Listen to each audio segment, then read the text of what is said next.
सभी को good morning. आज हम आपको बताने वाले हैं मार्कोनिकॉफ रूल। इम्पॉर्टेंट रूल है और बहुत आसान है, बहुत ही आसान है। देखिए, सबसे पहले हम आपको बता देते हैं। हालांकि इसके पहले हमने आपको जो एडिशन रिएक्शन पढ़ाया था ना, उसमें हमने आपको मार्कोनिकॉफ रूल पढ़ाया था, लेकिन एक बार फिर से मैं डिटेल करता हूँ। पहले मैं रूल बता देता हूँ मार्कोनिकॉफ रूल क्या कहता है। मार्कोनिकॉफ रूल ये कहता है कि in unsaturated unsymmetrical hydrocarbon negative part of attacking reagent will connect to that carbon which contains minimum number of hydrogen. ये आप याद कर लीजिए। अनसैचुरेटेड अनसिमेट्रिकल हाइड्रोकार्बन में अटैकिंग रिएजेंट का निगेटिव पोर्शन उस कार्बन पर कनेक्ट होता है जिस पर सबसे कम नंबर ऑफ हाइड्रोजन होते हैं। ठीक है, देखिए एग्जाम्पल देखिए। CH3 CH double bond CH2। This is unsymmetrical unsaturated hydrocarbon. ऐसा क्यों है? ये अनसैचुरेटेड अनसिमेट्रिकल क्यों है? क्योंकि इसमें एक पाई बॉन्ड है, इसलिए अनसैचुरेटेड है। अनसिमेट्रिकल क्यों है? क्योंकि टर्मिनल कार्बन पर पाई बॉन्ड प्रेजेंट है और नंबर ऑफ कार्बन 8 है। ठीक है, इवन भी हो एक्सेप्ट 2 कार्बन को छोड़ करके, तो अगर टर्मिनल कार्बन पर पाई बॉन्ड प्रेजेंट है ना, तो वो अनसिमेट्रिकल हो जाएगा, कोई दिक्कत नहीं। तो this is unsaturated unsymmetrical hydrocarbon. इस पर कह रहे हैं हाइड्रोजन हैलाइड का एडिशन करें, HBr ले लें। तो HBr में आपको पता है ड्यू टू इलेक्ट्रोनेगेटिविटी डिफरेंस के कारण ब्रोमीन पर पार्शियल नेगेटिव चार्ज और हाइड्रोजन पर पार्शियल पॉजिटिव चार्ज है। तो ये अटैकिंग रिएजेंट प्रोवाइड कर रहा है न्यूक्लियोफाइल, जिसके कारण अब ये पहले तो मैं इसको सीधा समझा दूं, उसके बाद फिर आते हैं न्यूक्लियोफाइल इलेक्ट्रोफाइल पर। नेगेटिव पार्ट ब्रोमीन कहां पर लगेगा? जिस पर सबसे कम हाइड्रोजन है। देखिए CH3 CH Br CH3। Negative part of attacking reagent will connect to that carbon which contains minimum number of hydrogen। तो नेगेटिव पार्ट उस पर लगा जिस पर सबसे कम हाइड्रोजन था। ये प्रोडक्ट आ गया two bromo propane. This is two bromo propane. Right, very good. ये प्रोडक्ट आ गया। अब आइए इसकी मैकेनिज्म देखते हैं।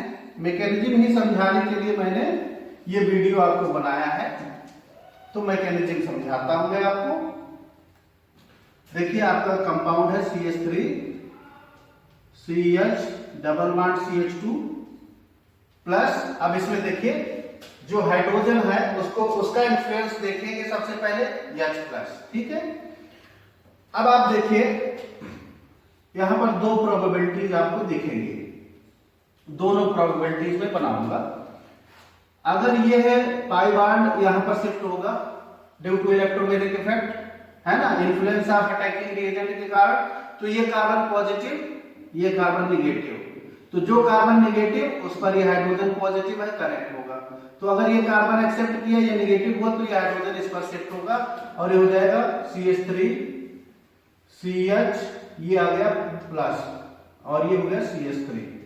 ठीक, दूसरा ये है अगर ये पाई बॉन्ड यहां शिफ्ट हुआ तो ये कार्बन पॉजिटिव हो जाएगा, ये नेगेटिव हो जाएगा। जब ये नेगेटिव हो जाएगा तो ये हाइड्रोजन इस कार्बन पर कनेक्ट हो जाएगा, ये हो जाएगा CH3 CH2 प्लस। 2 कार्बोकेटायन आपको दिखने लगे, पहला दूसरा। दिस इज सेकेंडरी कार्बोकेटायन क्योंकि सेकेंडरी कार्बन पर पॉजिटिव चार्ज है। दिस इज प्राइमरी कार्बोकेटायन क्योंकि प्राइमरी कार्बन पर पॉजिटिव चार्ज है। ये सेकेंडरी कार्बन क्यों है? क्योंकि इस कार्बन पर डायरेक्ट 2 कार्बन है, 1 2। और ये प्राइमरी क्यों है? क्योंकि इस पर डायरेक्ट केवल 1 कार्बन जुड़ा हुआ है। ठीक है, डायरेक्ट कितने कार्बन जुड़े हैं वो देख करके हम लोग प्राइमरी सेकेंडरी बताते हैं। तो secondary carbocation is more stable. Right, अब आप ये सवाल पूछेंगे कि भैया secondary carbocation is more stable why? तो due to hyperconjugation, due to the concept of hyperconjugation. Hyperconjugation क्या कहता है? हाइपर कॉन्जुगेशन कहता है कि वो कंपाउंड ज्यादा स्टेबल होगा जिसमें सबसे ज्यादा number of resonating structure due to hyperconjugation possible होंगे। तो इसमें कितने रेजोनेटिंग स्ट्रक्चर पॉसिबल है ड्यू टू हाइपर कॉन्जुगेशन? 7। ठीक, कैसे? सबसे पहले तो कंपाउंड हाइपर कॉन्जुगेशन की कंडीशन को फुलफिल कर रहा हो, स्ट्रक्चरल रिक्वायरमेंट को पूरा कर रहा हो। स्ट्रक्चरल रिक्वायरमेंट क्या है हाइपर कॉन्जुगेशन की? Compound must contain at least 1 sp2 hybridised carbon, so this carbon is sp2 hybridised carbon. Very good. उसके बगल, जस्ट बगल sp3 हाइब्रिडाइज्ड कार्बन हो और उस पर हाइड्रोजन का होना जरूरी है। तो इस कार्बन के दोनों जस्ट बगल कार्बन हैं और दोनों कार्बन sp3 हाइब्रिडाइज्ड कार्बन है और दोनों sp3 हाइब्रिडाइज्ड कार्बन पर हाइड्रोजन प्रेजेंट है। देखिए 3 है ना, अगल बगल वाले कार्बन पर हाइड्रोजन प्रेजेंट है। कितना? 3 और 3। तो number of resonating structure due to hyperconjugation is equal to number of alpha hydrogen plus 1। तो इस कार्बन के बगल अल्फा कार्बन है, अल्फा कार्बन पर 3 अल्फा हाइड्रोजन है। इस कार्बन के बगल ये अल्फा कार्बन है, इस पर 3 अल्फा हाइड्रोजन है। तो 3 + 3 6 और +1 7 रेजोनेटिंग स्ट्रक्चर, क्योंकि number of resonating structure due to hyperconjugation is equal to number of alpha hydrogen plus 1। तो 3 + 3 + 1 इज इक्वल टू 7, राइट। अब इस पर देखिए, क्या ये वाला प्राइमरी कार्बोकेटायन हाइपर कॉन्जुगेशन की स्ट्रक्चरल रिक्वायरमेंट को पूरा कर रहा है? कर रहा है। कैसे? जिस कार्बन पर पॉजिटिव चार्ज हमने लगाया वो sp2 हाइब्रिडाइज्ड कार्बन है, उसके जस्ट बगल ये वाला कार्बन है जो sp3 है और उस पर केवल 2 अल्फा हाइड्रोजन है। तो टोटल 3 रेजोनेटिंग स्ट्रक्चर इसमें पॉसिबल है। And stability of carbocation is directly proportional to number of resonating structure. तो इसमें 7 रेजोनेटिंग स्ट्रक्चर पॉसिबल है सेकेंडरी में, तो इसलिए ये ज्यादा स्टेबल है। तो इसलिए ये सेकेंडरी कार्बोकेटायन ज्यादा स्टेबल है, ये कम स्टेबल है। और अब इस पर हम ये जो निगेटिव पार्ट है लगाते हैं Br-, दोनों पे लगा देते हैं Br-, प्लस कर देते हैं यहां पर Br-। ठीक है, ये निगेटिव, ये वाला कार्बन पॉजिटिव, तो ब्रोमीन आकर के यहां पर लगेगा। ये हो जाएगा CH3, ये हो जाएगा CH Br CH3 2 bromo propane, और ये हो जाएगा CH3 CH2 CH2 Br। तो ये भैया मेजर हो गया, ये माइनर हो गया। मेन प्रोडक्ट ये बनेगा, ये वाला नहीं बनेगा, क्योंकि सेकेंडरी कार्बोकेटायन ज्यादा स्टेबल है, इसलिए उसका प्रोडक्ट मेजर प्रोडक्ट हो गया।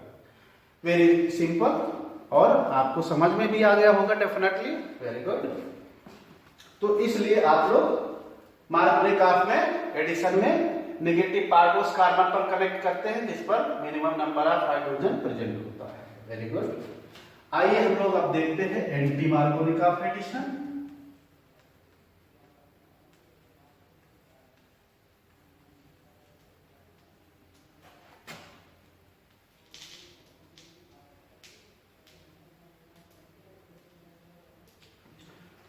एंटी मार्कोनिक ऑफ में आप ये समझ लीजिए, केवल और केवल hydrogen bromide anti Markovnikov addition देता है।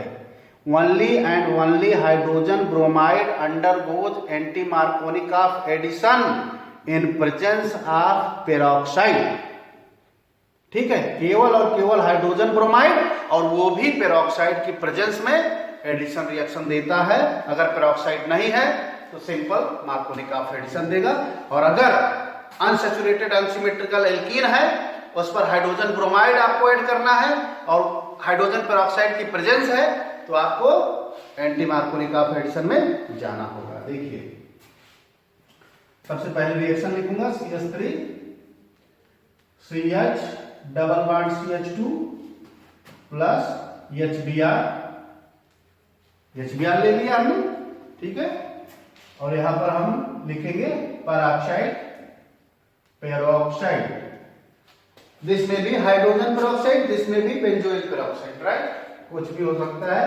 प्रोडक्ट आ जाएगा CH3 CH2 CH2 Br। 1 bromo propane will be the major. क्योंकि ये पेरोक्साइड की प्रेजेंस में रिएक्शन हो रही है। और एंटी मार्कोनिकॉफ रूल क्या कहता है? In unsaturated unsymmetrical hydrocarbon negative part of attacking reagent will connect to that carbon which contains maximum number of hydrogen in presence of peroxide। Peroxide नहीं है तो फिर मार्कोनिकॉफ और केवल हाइड्रोजन ब्रोमाइड एंटी मार्कोनिकॉफ, वो भी पेरोक्साइड की presence में। Point should be kept in the mind. और अनसैचुरेटेड पोर्शन पर ही देखना है, सैचुरेटेड वाले कार्बन से कोई मतलब नहीं है, ये भी ध्यान रखना है।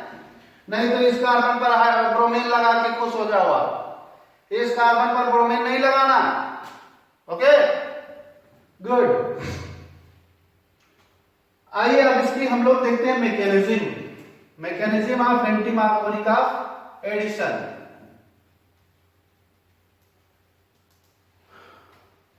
Since this reaction is taking place in presence of benzoyl peroxide, that is C6H5 C double bond O O O C double bond O C6H5.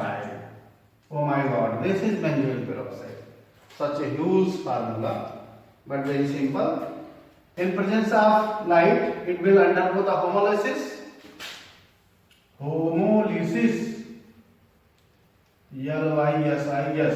तो ये हो जाएगा क्या product? C6H5 C double bond O O, ये आ जाएगा आपका। Further इसको थोड़ा सा हीट कर दें तो ये हो जाएगा 2C6H5 बेंजील free radical plus 2CO2, carbon dioxide gas निकल गई। यहाँ पर ये बेंजील फ्री रेडिकल मिल गया आपको। ठीक है, तो हमें फ्री रेडिकल बनाना था, हमने बना लिया। स्टेप नंबर 1 हो गया। स्टेप नंबर 2 में क्या करना है? C6H5 जो आपका फ्री रेडिकल है ना, इसको आप HBr के साथ होमोलिसिस कराएं। HBr का होमोलिसिस होगा, ये हो जाएगा भैया आपका C6H6 plus bromine free radical. अब आइए इस ब्रोमीन फ्री रेडिकल का इन्फ्लुएंस देखा जाए इस अनसैचुरेटेड अनसिमेट्रिकल एल्कीन पर। स्टेप नंबर 3 ले लिया जाए। CH3CH double bond CH2 plus Br free radical. तो क्या होगा भैया? Br फ्री रेडिकल आ गया। ओके, तो अगर इस ब्रोमीन फ्री रेडिकल को आप इस कार्बन पर लगाओगे तो फ्री रेडिकल यहां चला जाएगा, ध्यान दीजिए। और अगर आप इस ब्रोमीन फ्री रेडिकल को यहां पर कनेक्ट करोगे तो ये फ्री रेडिकल यहां आ जाएगा। दोनों कंडीशन में लिखता हूं, दोनों कंडीशन में लिखूंगा। देखिए CH3 CH2 Br यहां आ गया फ्री रेडिकल। जब आपने इस कार्बन पर ब्रोमीन लगाया तो फ्री रेडिकल इस पर आ गया। CH3 CH Br CH2, यहां फ्री रेडिकल चला जाएगा। अगर आपने इस पर लगाया तो ये ब्रोमीन अपना फ्री रेडिकल इसके बगल वाले कार्बन को दे देगा। बहुत आसान है। तो अब इसमें देख लीजिए भाई कौन सा फ्री रेडिकल ज्यादा स्टेबल है। तो this is species containing odd electron are known as free radicals. तो ये आर्ड इलेक्ट्रॉन्स है और ये हाइपर कॉन्जुगेशन की कंडीशन को दोनों फुलफिल कर रहे हैं, क्योंकि ये कार्बन sp2 हाइब्रिडाइज है, ये कार्बन sp3 हाइब्रिडाइज कार्बन है, ये भी कार्बन sp3 हाइब्रिडाइज कार्बन है। 3 + 2 5 5 + 1 6 रेजोनेटिंग स्ट्रक्चर इसमें पॉसिबल है। ठीक है, और यहाँ पर देखिए इस टर्मिनल कार्बन पर ये फ्री रेडिकल गया है इसके जस्ट, और ये कार्बन देखिए ये कार्बन sp2 है, ये कार्बन sp3 है, और इस sp3 जस्ट बगल वाले कार्बन पर देखिए एक ही हाइड्रोजन है और इस पर 2 रेजोनेटिंग स्ट्रक्चर पॉसिबल है। तो कौन सा ज्यादा स्टेबल हुआ? 3 + 2, इस पर कितने पॉसिबल है? 6। मतलब ये वाला फ्री रेडिकल ज्यादा स्टेबल हुआ। अब इसको हम रिएक्शन करा देते हैं प्लस HBr। ठीक है, तो जब HBr से आप रिएक्शन कराओगे ना तो ये हाइड्रोजन जो है आकर के इस कार्बन पर लगेगा और ये फ्री रेडिकल इस ब्रोमीन पर चला जाएगा। ये हो जाएगा प्रोडक्ट CH3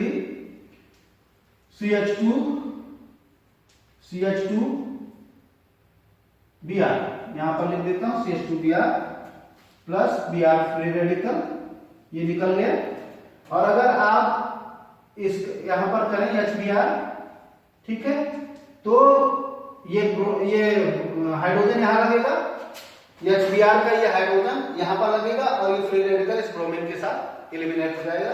ये प्रोडक्ट हो जाएगा, देखिए CH3 CH Br CH3 plus Br free radical, है ना। तो चूंकि ये वाला ज्यादा स्टेबल था इसलिए ये वाला प्रोडक्ट मेजर है, ये वाला माइनर है, तो इसलिए इसमें नेगेटिव पोर्शन उस कार्बन पर कनेक्ट होता है जिस पर मैक्सिमम नंबर ऑफ हाइड्रोजन लगे होते हैं, क्योंकि secondary free radical is more stable then primary free radical, ठीक है ना। और कॉन्सेप्ट है वही हाइपर कॉन्जुगेशन का।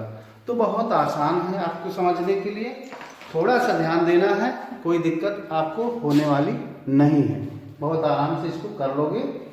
और अगर पेरोक्साइड और HBr दोनों प्रेजेंट है तो एंटी दिखाना, और केवल हाइड्रोजन ब्रोमाइड है या हाइड्रोजन क्लोराइड है या HI है या HF है ना, तो उसको मार्कोनिक ऑफ एडिशन, यहाँ पर पेरोक्साइड नहीं होगा, this is benzoyl peroxide, right.